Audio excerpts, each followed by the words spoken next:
Welcome to the Voice of Retail podcast. My name is Michael LeBlanc, and I am your host. This podcast is produced in conjunction with Retail Council of Canada. Ira, welcome back to the Voice of Retail podcast, my friend. How are you? I'm very well. How are you? I'm very excited that you're going to be here in person and that I get to talk to you now. And every time I talk to you, I'm like, this is some of the best conversations I have on any one of my podcasts. So I'm good, man. I'm like, we're all adjusting here. We got a new government. It's a very dynamic time as it is around the world. So I don't know if I can think of anybody better to help us, chalk the field, so to speak, and explain. So thanks so much for joining me, taking the time to join me on the pod. Sure. It's my pleasure. Fantastic. Now, you've been on my pod before, been on the Voice of Retail, been on Remarkable Retail. Maybe somebody listening doesn't know who you are or who you work for. So take a few minutes to just tell us who you are, what you do, and who you work for. Okay. I'm Ira Kalish. I'm the Chief Global and US Economist for Deloitte. And of course, Deloitte is the world's largest professional services firm. I'm based in Los Angeles, but I do an awful lot of travel, including about 4 or 5 trips this year to Canada. Yeah, you were just in Canada. It's great to have you on our shores. Are we finding you in LA today? Where are you today? I'm at home in LA. Happy to be here. You will be gracing the stage June 1st, kicking off the show at STORE2025. I have to think, Ira, that this is one of the most fascinating times to be an economist. How are you enjoying the environment, so to speak? Well, it is fascinating, but it is grueling because there's so much uncertainty, especially due to the change in policies by the U.S., that the demand for my time has just kind of gone through the roof. I guess you could say it's job security, but I'm actually turning down more meetings and engagements than I'm accepting. That's how many are coming in. Now, you and I have had conversations over the number of years, and I recall conversations we had during the COVID era, and we were thinking, would ever a time be more dynamic than that? But it feels like we're in a pretty dynamic time now. Like, there's a lot of talk about what is happening in the States globally, echoing globally. We were talking off mic. I was at a global conference, and everybody's talking about how they're viewing their trade now, their global trade. This is reputed to be one of the biggest changes to business models and trade since, Bretton Woods, 100 years since we formed this global free trading idea. It's a very big change. Bretton Woods, which was in the late 40s, really had more to do with how currency values were determined, not so much about trade. But what the U.S. government has proposed and has already implemented, actually, the average tariff rate that the U.S. charges on imports from other countries is now about 27%. Now, to put that in perspective, it hasn't been that high since 1903. Before this new administration came in, the average tariff rate was somewhere around 3 to 3.5%.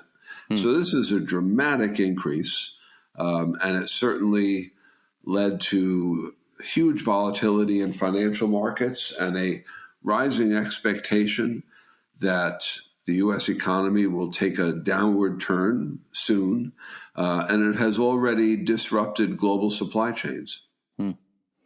Now, there's talk of comparing this time in some way, shape, or form to the Smoot-Hawley era. Yes, that was kind of an ill-fated attempt at much of the same thing. Is the notion of the tariff or the global tariff regime as important as is the chaos and unexpectedness of it, like the unpredictability of it? Are those? I've talked to business leaders who said, "Listen, just tell me what the tariff is, and I'll figure it out." Which is more, interesting or harmful, or that keeps you up at night? Which of those two things? Well, they're both important. The tariffs themselves lead to higher import prices.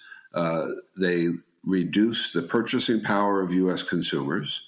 If there's retaliation, that hurts U.S. exporters and hurts consumers in other countries. Also, keeping in mind that more than half of what the U.S. imports are intermediate goods, so this is an increase in cost for U.S. companies. many of which face global competitors who will not see the same increase in costs. So it's a loss of their competitiveness. So the tariffs alone, in my view, do a lot of damage. But add to that the fact that there is this huge degree of uncertainty. So if you look just at the way the U.S. approached the tariffs on Canada, first they said on day one, 25% tariffs. Day one came, they delayed them to February. February came, they delayed them till March. March came, they said, okay, we're implementing the tariffs, and yet 3 days later, they reversed a bunch of them. So that created a perception of uncertainty. And you're right, a business may not like the tariffs, but if they know they're going to be there in perpetuity, they know what they need to do. They need to invest in redesigning their supply chains. But if you don't know, then you might take a wait-and-see approach and not invest. And if every company does that, which might make sense for each company individually, that has a broader negative impact on the economy. And indeed, we're already seeing a change in behavior by both consumers and businesses here in the U.S. as a consequence of that uncertainty. And it's mainly in a negative direction. Part of the rationale seems to be of all this kind of threefold. One is a shift in some way from taxes to tariffs. Two is a balancing of world trade priorities, and three is a reshoring or a repatriation of manufacturing that has been lost to free trade back to the American shores. Is there a rationale for all these things? Is there there that there could be some actual benefit to the U.S. economy and potentially, who knows, even the global economy to these tariffs? It seems like two schools of thought: tariffs good, tariffs bad. I'll say bad, and I'll address all three of the rationales that you offered. One rationale is to generate revenue to offset tax cuts. The problem is, as you start to raise tariffs, more revenue comes in, but you very quickly hit a tipping point where the tariffs are high enough that it leads to a drop in imports, and that leads ultimately to a drop in revenue. Moreover, as the tariffs go up, that reduces the purchasing power of consumers, weakens the economy, and that leads to a loss of tax revenue, actually. So the revenue benefits from tariffs are minimal at best. They will not play a role in offsetting any major tax cut. Second, your point about reshoring manufacturing, it presupposes that we have a problem with manufacturing here in the U.S. The reality is we don't. Over the past 15 years, the value added of manufacturing in the U.S. has grown rapidly. Employment in manufacturing has grown more slowly, but mainly because of a huge increase in labor productivity in manufacturing as it's become more automated. And if you were to bring more manufacturing capacity from overseas into the U.S., you would need to find workers. And already today in the U.S., we have a labor shortage, which will be exacerbated by our cutback in immigration. And there's already a labor shortage in manufacturing, but it's not that manufacturers are looking for high school educated assembly line workers. They're looking for software engineers and other high value added workers because manufacturing has become so automated. And there aren't enough of them. So if we bring factories here, the only way they would be competitive is if they're highly automated. But if we bring them here and ask American workers to do low value added processes like assembling iPhones or doing basic apparel and textile work, well, that would be very expensive, and it would lead to much higher prices of goods charged to American consumers, and that would have a negative effect on the ability of consumers to buy other things, which in turn would probably lead to a loss in employment. So to me, it doesn't make sense to try to reshore a lot of manufacturing unless there's a national security reason. So, for example, the U.S. has promoted reshoring of semiconductor fabrication on the belief that we're too dependent on other countries for this vitally important product. Yeah, that comes into food security as well. Like in Canada, we have supply management, right? And part of the rationale of supply management is to support small and independent, but also to have domestic production of food. Right. It's not like we can't find dairy anywhere else. We could import all of it. I'm sure the world's awash in it, but we just want to, have some security. It's not like aluminum, but it's kind of a different thing.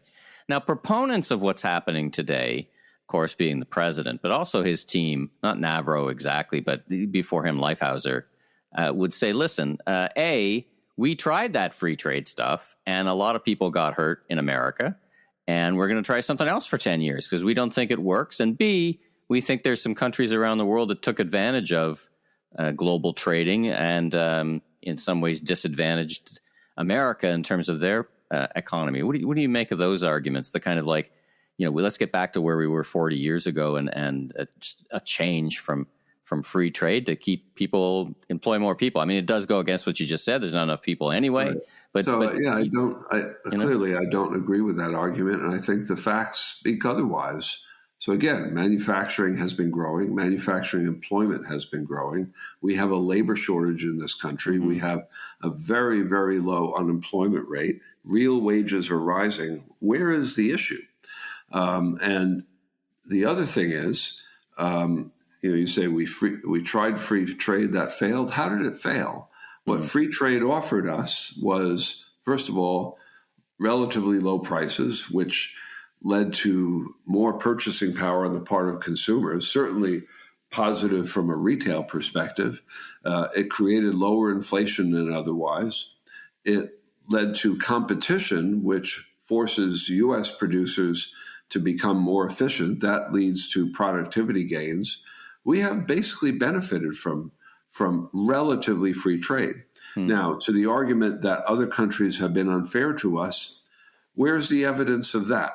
If you look at the average tariff rate that the European Union charges the U.S., or did charge before all this happened, it was only 2.7%.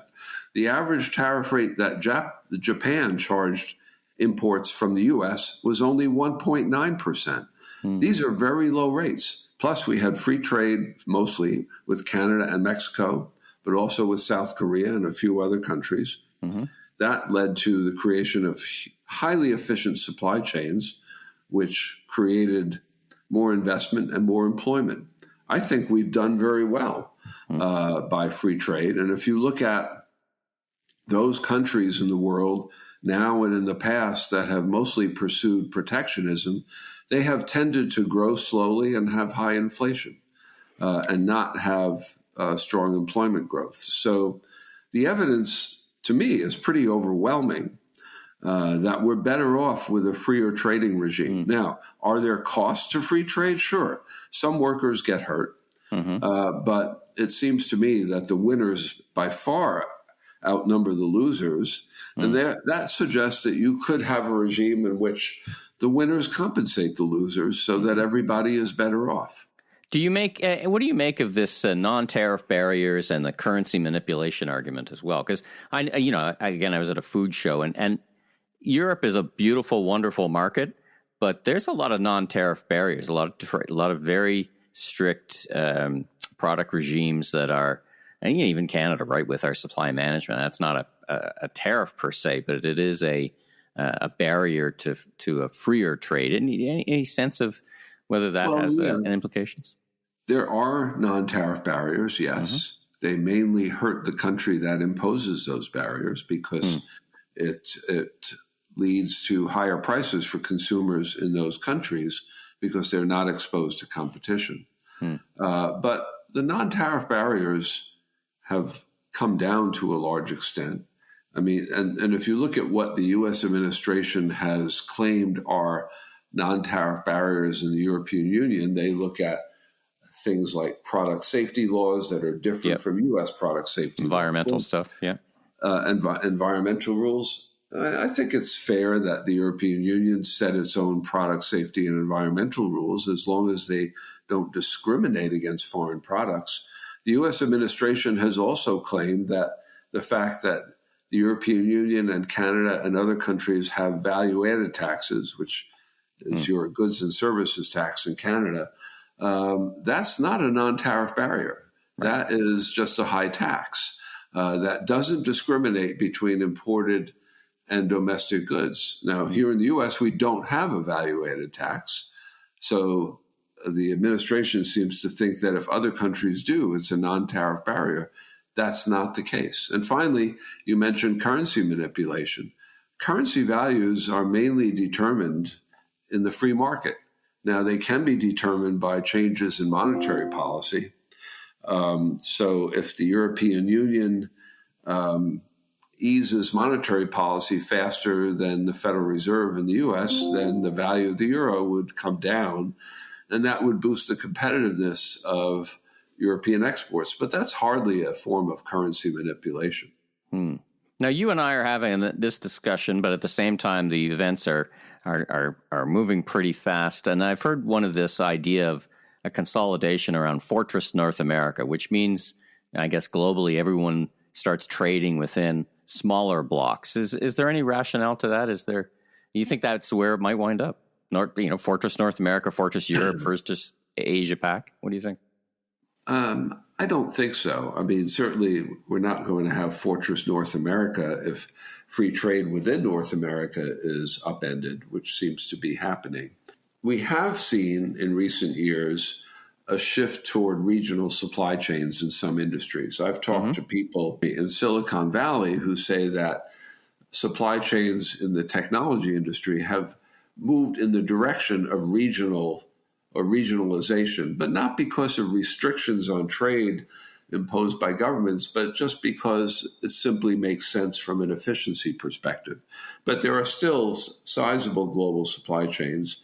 There's still a sizable amount of trade that takes place between Asia and North America, between Asia and Europe, between Europe and North America. So I don't see us moving in that direction unless we create, through government, trade blocks that inhibit interregional trade. But that's not what's happening. Instead, what's happening now, and I don't know if it will continue, is that the U.S.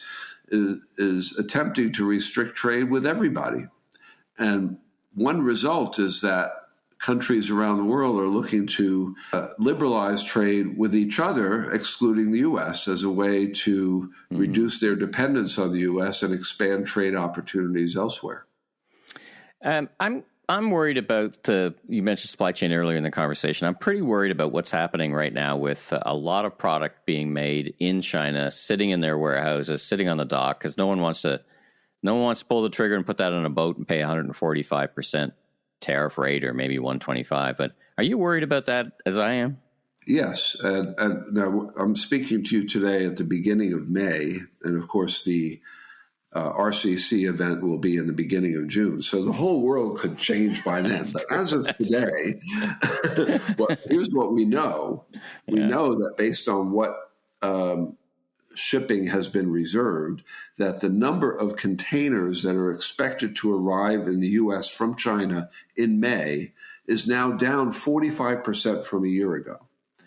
That suggests that some U.S. importers, including retailers and their suppliers, have decided not to ship goods, either because the tariffs are so high they can't price them competitively in the U.S., or they're waiting to see if the tariffs are going to come down, because President Trump has said, we would like to get those tariffs down, and we're talking to the Chinese. So they're holding them back. Now, if they hold back that much, we could wind up with empty store shelves in the U.S. in the weeks to come. I don't know if we will. We'll see. And at the very least, the goods that are on the shelf will wind up with much higher prices. So this disruption could create pandemonium, and that might affect the policies that the administration pursues after that. You know, I wanted to wrap up our conversation on I guess a positive note. You know, the old saying that don't let a good crisis go to waste. And I feel that here in Canada that we needed an external force to kind of in some ways wake us up. We certainly had a change in our election. It certainly changed the course of our election. But now we're thinking about, geez, we should really get at those interprovincial barriers. We've not done anything for 40 years on that. You think there's an upside? I think you're right about that. I mean, this did kind of motivate unity and patriotism in Canada. It did lead to a government that was unexpected. And it does create an opportunity for that government to take advantage of the crisis and address some of the structural issues that have been unaddressed, like the interprovincial trade and regulations. Mm-hmm. I expect that the government will probably engage in some sort of fiscal stimulus, at least temporarily, aimed at boosting domestic demand as an offset to the negative consequences of the trade dispute. And Canada is not alone. I mean, we're now seeing a dramatic shift in fiscal policy in Europe, and a big debate in Europe about how to address these issues, how to reduce dependence on the U.S. We've seen, for example, in Germany, they amended their constitution to allow the government to borrow heavily to fund infrastructure investment as well as defense. And that will be a fiscal stimulus which could boost economic growth, all other things being equal. And it's already reflected in asset prices. In Europe, equity prices have outperformed U.S. equity prices. Bond yields are up. The value of the euro is up. This is a reflection, to a certain degree, of optimism that Europe is going to, in some ways, benefit from this shift in focus. You know, there's one upside. Someone was joking with me last week. They said, well, at least the UK gets to say we didn't make the biggest own goal of the century with our economy. Now we got another example. Right. So they feel a little better of themselves. I don't know. Hey, listen, if folks want to, you put out weekly missives. You're always writing about what's going on in the economy. Where do they go to find out and keep up with what you're saying in a very dynamic time? Well, if you go to our external thought leadership website, it's Deloitte.com/insights. Then you can look for our global weekly economic update, which I write, and it provides my thinking about what's happening in the global economy and what it might mean for business. So I certainly encourage your listeners to look for it. Well, Ira, thanks so much for joining me yet again on the Voice of Retail podcast. So looking forward to seeing you in person. Who knows? We'll probably be talking about a whole different thing by the time. It's a month away. That's Very a long likely. time. That's a long time, but I can't. Like I said, I can't imagine anyone better to help us all figure this out. Thanks again for coming on the pod. Safe travels. I know you travel a lot, and once again, looking forward to seeing you at STORE on June 1st. Well, thanks very much. I'm looking forward as well. Thanks for tuning into this episode of The Voice of Retail. If you haven't already, follow on your favorite podcast platform so new episodes will land automatically each week. And be sure and check out my other retail industry media properties, the Remarkable Retail Podcast with Steve Dennis and the Global E-Commerce Leaders Podcast. I'm your host, Michael LeBlanc, Senior Retail Advisor, Keynote Speaker. If you want more content or chat, follow me on LinkedIn. Safe travels, everyone.